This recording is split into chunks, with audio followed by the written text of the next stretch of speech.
안녕하세요. 몇 주 우리가 방학을 하고 난 다음에 이제 새로운 학기 시작을 하게 되었습니다. 지난번 우리가 공부했던 것은 루터의 대결의 문답 가지고 이야기를 나눴는데, 오늘부터는 감리교회 창시자라고 말할 수 있는 존 웨슬리의 설교 이야기를 좀 나누려고 합니다. 제가 이렇게 옛사람들을 자꾸만 끄집어내는 까닭은 오늘 우리 교회 전통이 마땅히 우리가 지향해야 할 바를 잃어버리고 방황하고 있는 거로 느껴지기 때문에 그렇습니다. 감리교, 장로교뿐만 아니라 한국의 모든 교회들이 어떤 의미에서는 지향점을 잃고 떠돌고 있는 거 아닌가 하는 그런 의구심이 제 마음속에 드는 게 사실입니다. 또 저는 감리교에 속한 목사니까 이전까지 자랑스럽게 생각해왔던 감리교의 전통이 어느새 다 사라져버리고, 웨슬리가 기본적으로 우리에게 일깨워줬던 그런 가르침들이 망각되고, 그래서 교회는 교파적 특색이 꼭 좋은 것은 아니지만 감리교 다움을 잃어버리고 있는 것이 아닌가, 이런 안타까움이 있는 게 사실입니다. 감리교회는 우리 한국 땅에 들어올 때 남감리회와 북감리회가 함께 들어왔고, 그리고 이 감리교회가 이제 남북감리교회가 한국에 들어와가지고 합쳐지죠. 이게 기독교 대한감리회라고 말할 수 있습니다. 그때 그 총회를 총괄하고 있었던 감독님 이름이 웰치 감독이신데, 1930년 12월 2일에 있었던 제1회 총회 석상에서 그가 했던 이야기가 한국감리교회가 지향해야 할 바가 무엇인지를 아주 아름답게 가르쳐주고 있다고 볼 수 있습니다. 거기서 웰치 감독은 기독교 대한감리회의 세 가지의 방향을 이야기를 하고 있는데요. 그 첫째는 이 새 교회는 진정한 기독교회가 되게 하고자 한다, 이렇게 말하고 있습니다. 진정한 기독교, 그리스도가 요구하는 대로 실천하고 또 그가 가자고 하는 것은 함께 따라가는 그런 교회로서 정말 그리스도를 중심에 둔 그런 교회가 되어야 한다. 이게 맨 먼저 내놓은 입장입니다. 그리고 둘째, 이 교회는 진정한 감리교회가 되어야 한다라고 말하고 있습니다. 이것은 편협한 교파주의를 강조하기 위한 말이 아니고요. 이게 웨슬리가 그러했던 것처럼 우리들도 그가 지향했던 그 복음주의, 경건주의 전통을 아주 옹골차게 붙들고 나가야 한다는 의미에서 이 교회는 진정한 감리교회가 되어야 한다고 말하고 있습니다. 그 다음에 세 번째는 이 교회는 한국적 교회가 되어야 한다, 이렇게 말하고 있는데요. 이 말은 한국인만으로 교회를 조직하자고 하는 말은 아니고, 우리의 DNA 속에 들어있는 한국인의 정서, 문화, 체험, 이런 것들과 무관하게 외적으로 주어지는 복음이 아니라 바로 한국적 상황 속에서 재해석된 그런 신앙을 우리가 견지했으면 좋겠다 하는 것, 이것이 이제 세 가지의 핵심입니다. 기억하시겠죠? 이 교회는 진정한 기독교가 되어야 한다, 진정한 감리교회가 되어야 한다, 또 진정한 한국적 교회가 되어야 한다라고 말합니다. 자, 오늘의 감리교회가 이 세 가지를 견지하고 있을까요? 아쉽게도, 안타깝게도 제가 판단하기에는 그렇지 못한 것으로 보이는 게 사실입니다. 그 때문에 우리는 다시금 본질로 돌아가서 웨슬리가 가르쳤던, 또 웨슬리의 가르침이 절대화될 수는 없습니다만은 웨슬리를 통하여 우리에게 울려오고 있는 그리스도의 참된 메시지가 무엇인지를 돌아볼 필요가 있다는 생각이 들었던 것이죠. 이게 무엇보다도 소중합니다. 특별히 이 감리교회는 웨슬리의 가르침을 매우 중요하게 생각합니다. 웨슬리는 루터나 칼뱅 같은 분처럼 굉장히 그 조직적인 신학책을 많이 저술하지는 않았습니다. 그분은 근본적으로 목회자였기 때문에 그렇습니다. 그 때문에 웨슬리에게는 신학이 없다고 하는 말도 더러 하는 사람들이 있습니다만, 그러나 웨슬리의 설교 혹은 강론, 그리고 그가 우리에게 남겨주었던 찬양 시집 같은 것들을 보면 우리가 무엇을 믿고 있는지 어떤 신학자보다도 더 엄밀하게 목회의 상황 속에 우려냈다고 얘기할 수 있습니다. 그 때문에 우리는 이 웨슬리의 설교 혹은 찬양 여기에 귀를 기울여야 한다는 것이죠. 감리교회를 오랫동안 다닌 사람들 가운데도 사실은 웨슬리에 대해서 깊이 있게 아는 사람은 별로 없다고 얘기할 수 있습니다. 대체로 1738년 5월 24일 웨슬리 회심했다. 회심할 때 그 극적인 사건 같은 것들을 사람들은 자주 들어왔기 때문에 웨슬리 하면은 그 에피소드 이외에는 별로 기억에 남는 게 없는 게 사실입니다. 그러나 이 웨슬리는 굉장히 중요한 역할을 감당한 사람이라고 말할 수 있겠는데요.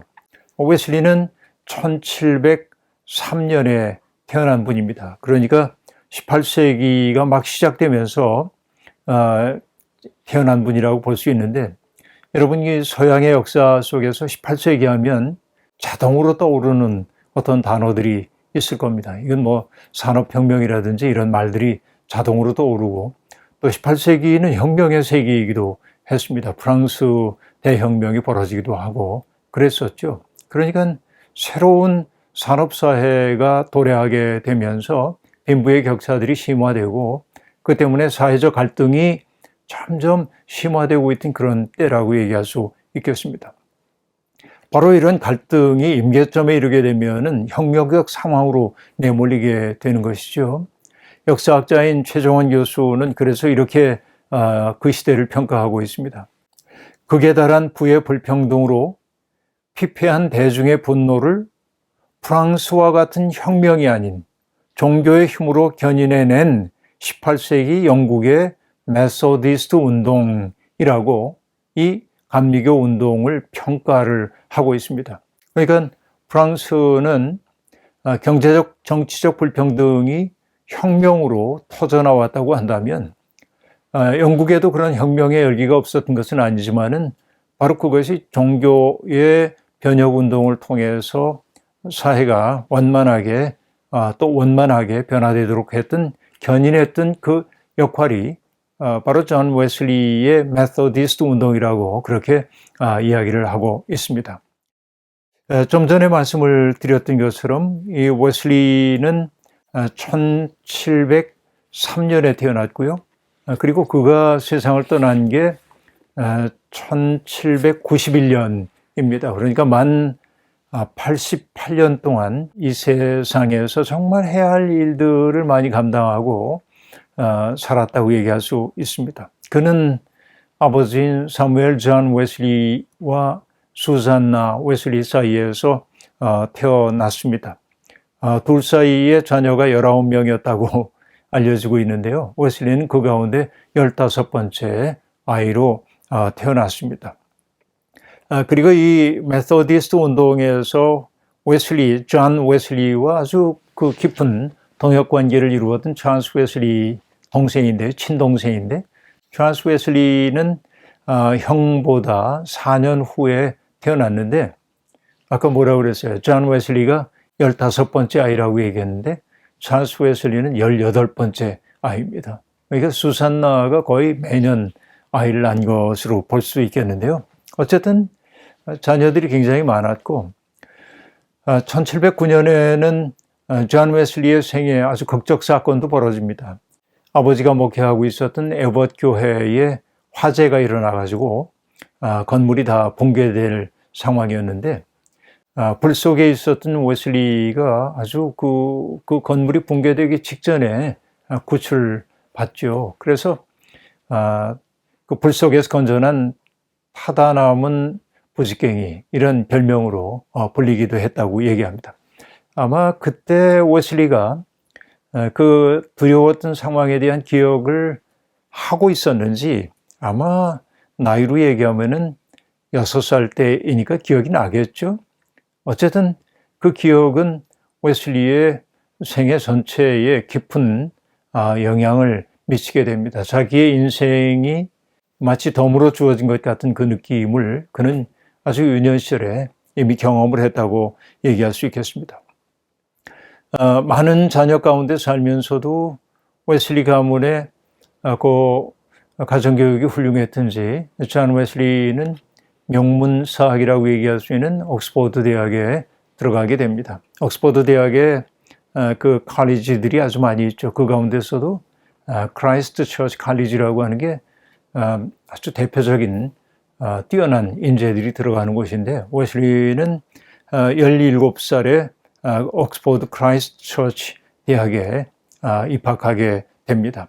여기에서부터 이제 그의 신학 공부가 시작됐고 그곳에서 신학을 마친 다음에 집사 목사로 임명을 받기도 하고요. 그리고 옥스퍼드 링컨 대학의 펠로우로 임명되는 일도 있습니다. 그만큼 그가 뛰어난 학문적 역량 또 목회적 돌봄, 따뜻한 마음을 가지고 있었다는 얘기일 겁니다.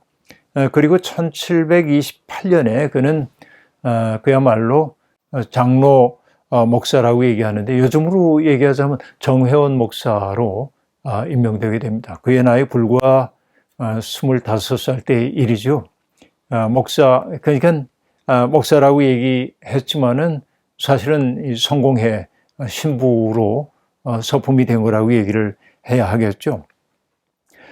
그리고 그는 그의 인생에서 굉장히 중요한 일들이 있는데 옥스퍼드 대학에 있는 동안에 찰스와 더불어서 옥스퍼드 신성 클럽이라고 하는 홀리 클럽이라는 걸 조직을 해서 아주 그 방만한 인생을 살고 있었던 동료들 가운데서 우리가 구별된 인생을 살아보고자 성경 공부하고 고전 공부하고 또 봉사활동도 하고 기도도 하고 하는 그런 아주 규칙적인 삶을 살게 이릅니다.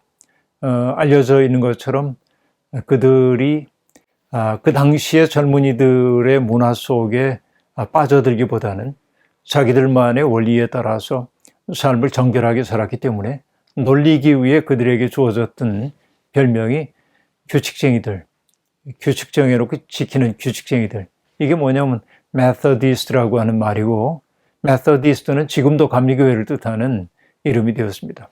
그러니까 누군가가 조롱하기 위해 놀려먹기 위해서 지어준 그 이름이 어떻게 보면은 자랑스러운 이름으로 바뀌었다고 얘기할 수 있겠습니다.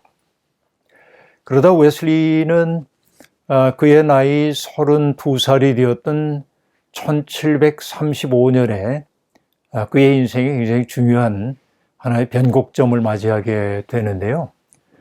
그게 아메리카 인디언들에게 복음을 전한다고 뿐만 아니라 미국에 건너가서 살고 있는 영국인들을 목회적으로 돌본다는 명분하에 미국으로 가게 됩니다. 그가 머물렀던 것이 흔히 옛날에 우리가 사바나 그런 서베너라고 하는 곳에 이제 머물러서 그곳에서 영국 식민주의자들을 돌보고 또 할 수 있다고 한다면은 그 아메리카 원주민들에게 복음을 전하고 싶어 했습니다.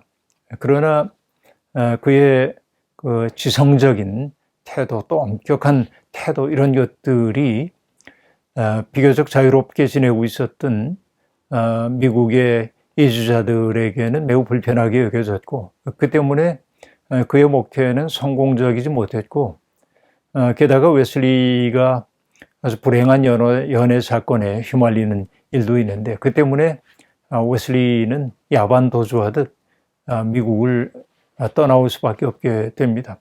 그래서 그는 대략 한 만 2년 정도 미국에 머물다가 이제 영국으로 돌아옵니다. 그게 1738년입니다. 그 유명한 1738년이죠. 그런데 어땠을까요? 그의 내면 속에 실패자라고 하는 어두운 그림자 같은 것들이 분명히 드리워 있었을 겁니다. 자기는 지성적이라고 생각했고 열정도 있었고 깨끗하게 살려고 애를 썼는데 결실은 보이지 않는 것처럼 느껴지는 겁니다. 이것이 이제 그를 굉장히 힘들게 만들기도 하죠. 그런데 5월 달이 되었을 때 동생인 찰스 웨슬리가 소위 종교 체험을 통해서 회심 경험을 합니다. 이것도 어떤 영향을 미쳤을 가능성도 있는데요. 그로부터 사흘 후인 5월 24일 날 웨슬리는 그 유명한 올더스 게이트의 회심을 체험합니다. 어떤 사람이 루터가 썼던 로마서 서문을 낭독하고 있을 때 그의 마음이 이상하게 뜨거워졌다라는 말이 그의 일기 속에 등장하죠. 그래서 감리교회는 오랫동안 1738년 5월 24일을 웨슬리 회심주일로 지키고 있습니다. 그러나 그 회심 체험이 우리가 흔히 생각하던 그 아주 뜨거운 체험, 그러니까 아주 강력한 변화의 사건을 일으켰던 그 정말 견딜 수 없는 뜨거움의 사건은 아닙니다. 웨슬리 스스로가 얘기했듯이 이상하게 마음이 뜨거워졌다 이렇게 얘기하거든요. 그동안은 예수를 믿는다고 믿어왔지만은 정말로 예수 그리스도께서 나의 죄를 위해 돌아가셨다는 사실이 머리로는 납득이 됐지만은 가슴으로 깊이 이해가 되지 않았는데 그때 처음으로 그리스도께서 내 죄를 위해 돌아가셨다는 사실이 참이라는 사실이 느껴지기 시작했고 그 깨달음을 사람들과 나누고 싶은 마음이 생겨났던 거죠. 그때 웨슬리는 굉장히 정직하기도 합니다. 일기를 보면 이런 체험을 하면 사람들은 아주 행복해지고 세상을 다 얻은 것처럼 기쁘다고들 흔히 얘기하는데 이상하게 자기 마음속에는 그런 아주 그 폭발할 듯한 기쁨 같은 것들이 느껴지지 않는 겁니다. 내가 뭐 좀 잘못된 거 아닐까? 번민의 시간을 보내게 되지요.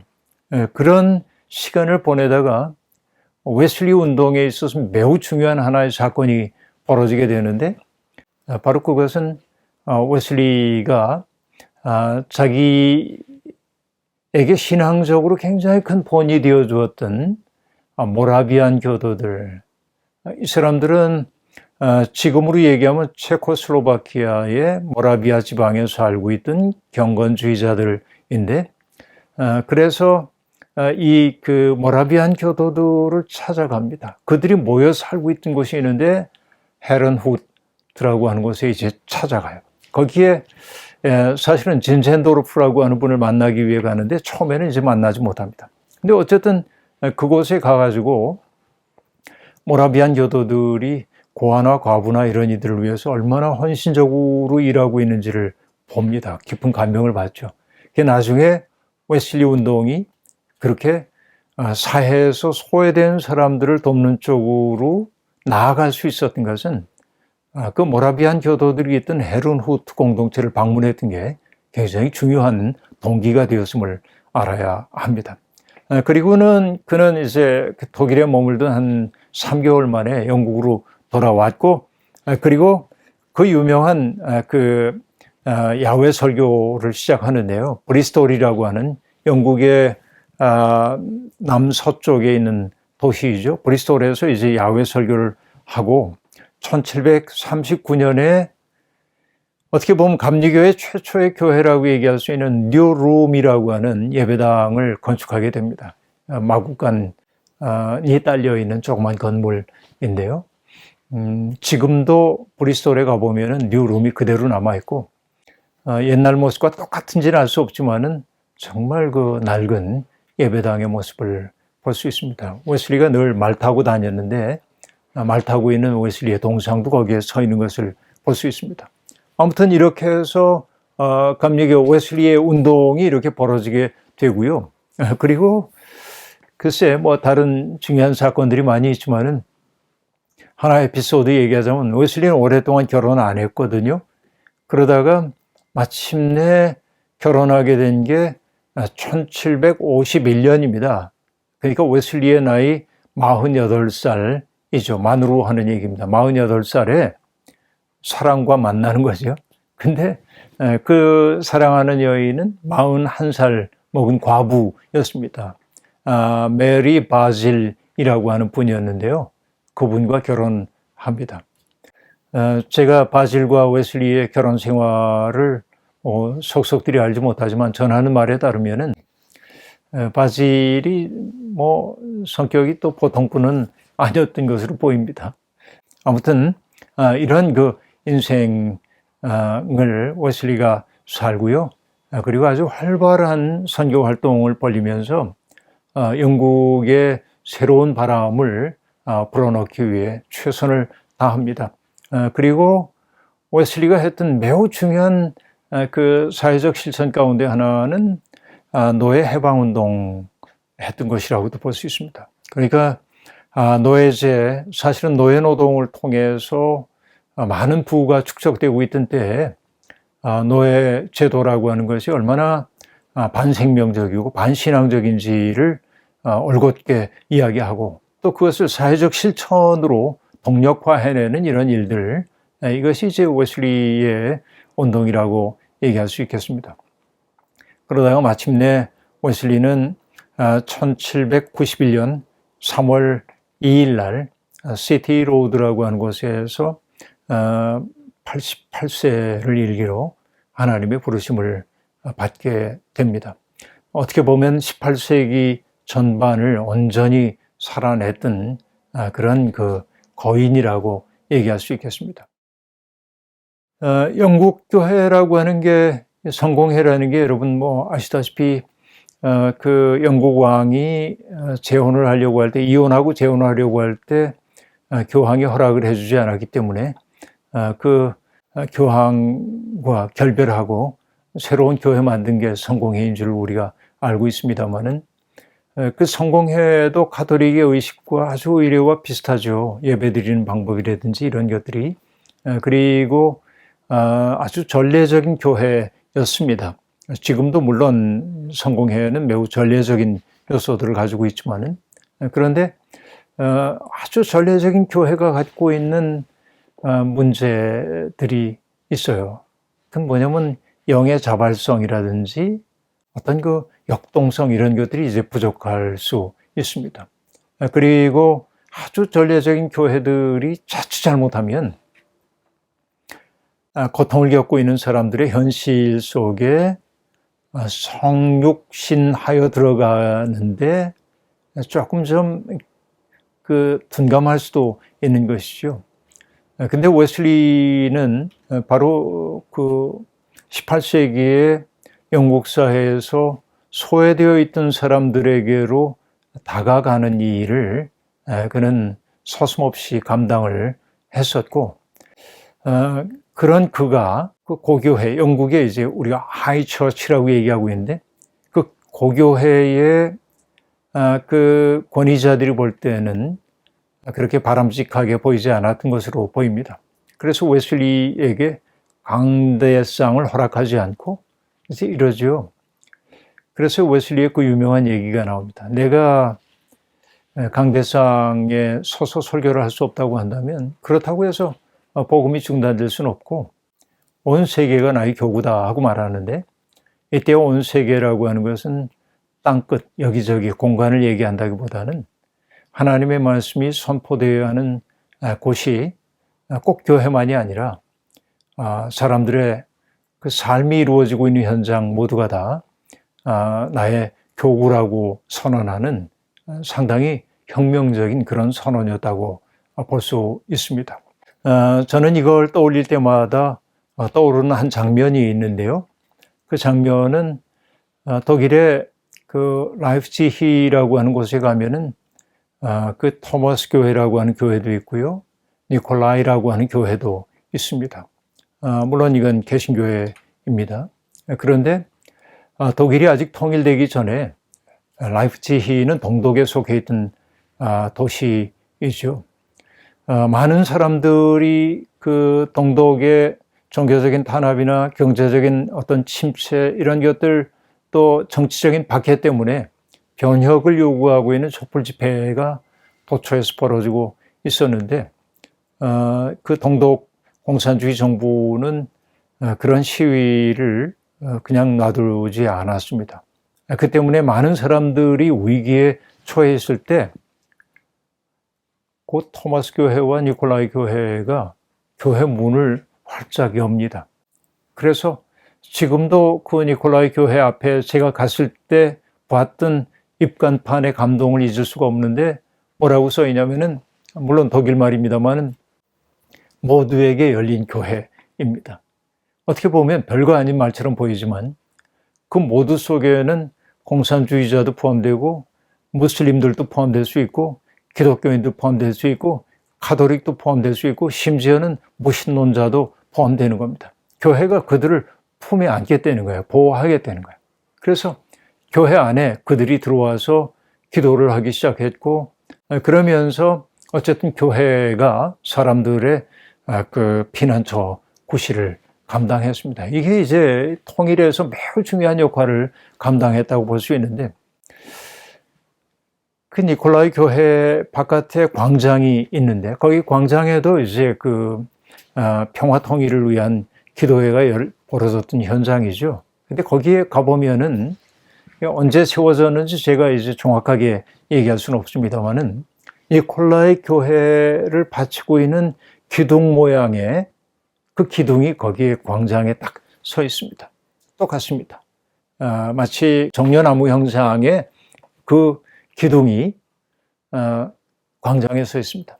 그걸 처음 봤을 때 마음이 찡한 마음이 있었습니다. 교회가 서 있어야 할 장소가 바로 아픔의 자리구나 하는 거, 광장이구나 하는 걸 느끼게 만들었던 것이죠. 웨슬리의 온 세계가 나의 교구라고 하는 말 속에는 바로 그런 의미도 담겨 있다고 볼 수 있습니다. 어쨌든 이 웨슬리는 오늘 생애를 간략하게 이렇게 살펴보는 여정을 떠나왔습니다마는 이 웨슬리 운동이 그냥 운동이 아니라 아주 깊은 신학적 사유 또 신앙적 사색 거기에 바탕을 두고 이루어졌다는 사실을 우리가 생각해야 하고 그래서 오늘 이후에 우리가 이제 이 그 여행을 함께 하면서 잃어버렸던 우리 신앙의 어떤 그 본질을 되찾는 시간이 되었으면 좋겠습니다. 오늘 이야기 여기서 마칠게요. 고맙습니다.